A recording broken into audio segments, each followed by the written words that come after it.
కళ్ళాల్లో సుమారు 70% జొన్నలు నిల్వ ఉన్నాయి. ఈ జొన్నలన్నింటినీ కూడా అమ్ముకోవాలంటే ప్రభుత్వం తక్షణం ఈ జిల్లాకు అదనపు కోటా ఇచ్చే విధంగా చర్యలు తీసుకోవాలా. కాబట్టి జిల్లాలో రైతుల వద్ద ఉన్నటువంటి మొత్తం జొన్నల్ని కొనుగోలు చేసే విధంగా ప్రభుత్వం చర్యలు తీసుకోవాలా. వీటితో పాటు ఖరీఫ్ సీజన్ ప్రారంభానికి వచ్చింది. ప్రారంభ దశలోనే కేంద్ర ప్రభుత్వం ఇప్పటికీ 2 సార్లు ఎరువుల ధరలు పెంచింది, 2 సార్లు పెట్రోల్ ధరలు పెంచింది. వీటి వల్ల రైతాంగం వాడేటువంటి అన్ని రకాల ఎరువుల ధరలు పెరుగుతాయి. ఈ ఎరువుల భారం రైతులపైన, వ్యవసాయం పైన పడతాయి.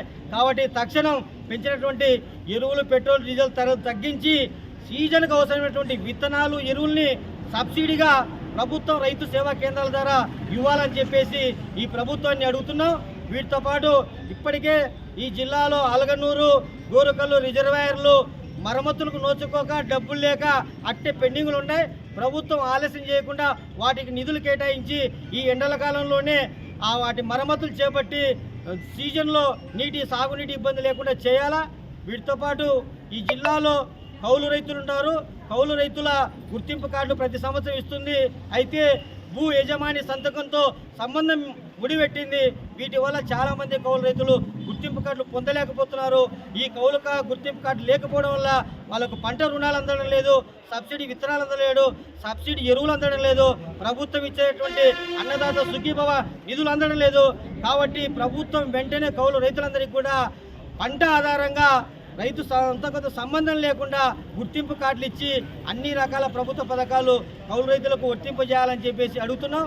ఈ జిల్లాలో కాకుండా దేశవ్యాప్తంగా రైతులు, కౌలు రైతులు అందరికీ, వ్యవసాయ కార్మికులందరికీ కూడా జాతీయ ఉపాధి హామీ పథకం ద్వారా చాలామందికి ఉపాధి లభిస్తుంది. అటువంటి జాతీయ ఉపాధి హామీ పథకంలో కేంద్ర ప్రభుత్వం కొత్త సిస్టాన్ని తీసుకొచ్చి పేరు మార్చి నిధులు తగ్గించింది. ఫలితంగా ఈరోజు అందరికీ పని లేకుండా పోయే పరిస్థితి వచ్చింది. చాలా గ్రామాల్లో, జిల్లాలో పనులు మొదలు పెట్టలేదు. కాబట్టి జిల్లా వ్యాప్తంగా అన్ని గ్రామాల్లో ఉపాధి పనులు వెంటనే మొదలు పెట్టాలా. ఉపాధి పనుల దగ్గర 2 సార్లు మస్టర్ వేస్తున్నారు. అది ఫేస్ యాప్ విధానం పెట్టినారు.